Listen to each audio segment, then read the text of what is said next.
বিরিয়ানির চপ। হ্যাঁ, ঠিকই শুনেছেন, আজকে আমি বিরিয়ানির চপ বানাবো। গতকাল রাতের একটু বিরিয়ানি ঘরে থেকে গিয়েছিল, সেটারই মাংসগুলোকে আগে ঝুরি ঝুরি করে নিয়েছি। তারপরে সেই বিরিয়ানির পোলাওটাকে ভালো করে কাঁচামরিচ, পেঁয়াজ, ধনেপাতা দিয়ে ভালো করে চটকে নিয়েছি। একদম ইজি, কিন্তু এই বিরিয়ানির চপটা খেতে দারুণ লাগে। আপনারা চেষ্টা অবশ্যই করবেন, তারপর আমাকে জানাবেন আপনাদের কেমন লেগেছে। ভালো করে কাঁচামরিচ, পেঁয়াজ, ধনেপাতা এগুলো দিয়ে কিন্তু আমি ভালো করে একটু চটকে নিয়েছি।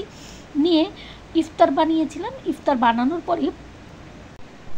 বানানোর পরে যে বেসন গোলানোটা থেকে গিয়েছিল, সেটাকে আর ফেলে না দিয়ে এই বিরিয়ানির সাথে মিক্সড করে ফেললাম। এই বেসনটাই বিরিয়ানিটাকে আটকে রাখার কাজটা করবে, তা না হলে কিন্তু গরম তেলে দেওয়ার সঙ্গে সঙ্গে বিরিয়ানিগুলো সব ছুটে যাবে। এখানে আজকের আয়োজনের এগুলো কিন্তু সবই ফেলে দেওয়ার মতো, কারণ যতটুকু বিরিয়ানি ছিল সেই ততটুকু বিরিয়ানি আর খাওয়া যেত না, ফেলে দিতে হতো। তাই আমি ভাবলাম ওটা দিয়ে যদি একটু চপ বানিয়ে ফেলি তাহলে কেমন হয়। তারপর আর কি ভালো করে বেসন মিক্সড করে চপ আকারে করে নিয়ে একদম গরম ডুবো তেলে সুন্দর করে এক একটা ছেড়ে দিলাম। আর খেতে যে এতটা ভালো হবে, সত্যি বলতে কি আমি নিজেও বিশ্বাস করতে পারিনি। তা না হলে দেখা যেত এত অল্প একটু বিরিয়ানি কী আর করতাম, কারোরই পেটও ভরতো না, খেতেও।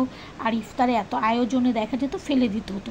আর বেসনে যেহেতু বেঁচে গিয়েছিল, সেই বেসনটাও কিন্তু আমাদেরকে ফেলে দিতে হতো। এখন হলো কি দুটোই কাজে লেগে গেল। এই চপটা করাতে একটা নতুনত্ব হলো, যখন আমি ডাইনিং টেবিলে দিলাম তখন কিন্তু এরা সবাই খুব খুশি হয়েছে বিরিয়ানির চপটা দেখে, কারণ অবাক হয়ে গেছে যে এতটুকু বিরিয়ানি দিয়ে এতগুলো চপও তৈরি করা গেল। তারপর আর কি মজা করে একদম খাওয়া। আর বলে বোঝানোর না যে যখনই আমি প্রতিটা কামড় দিচ্ছিলাম আমি কিন্তু বিরিয়ানির গন্ধটাই পাচ্ছিলাম। এটা কিন্তু একটা নতুনত্ব খাওয়ার স্বাদের মধ্যে।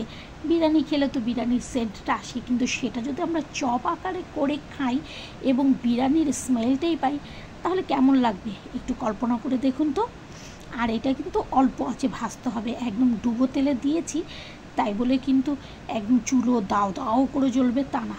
অল্প আঁচে সুন্দর করে ভেজে নিতে হবে, একটু লাল লাল করে। তাহলে দেখবেন খেতেও ভালো লাগবে, ঘরের প্রতিটা মানুষই কিন্তু আপনার এই রান্নাটার প্রশংসা করবে এবং বলবে এরপর থেকে কিন্তু বাড়তি পোলাও বা বিরিয়ানি থাকলে ফেলে দেওয়া যাবে না, এটা আমরা এভাবে চপ বানিয়েই খাবো।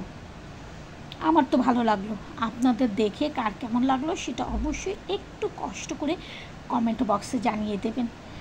আর দেখে নিশ্চয়ই লোভনীয় লাগছে আপনাদের কাছে, মনে হচ্ছে এখনই একটু টমেটো কেচাপ বা যে কোনো একটা সস দিয়ে ঝটপট খেয়ে ফেলি।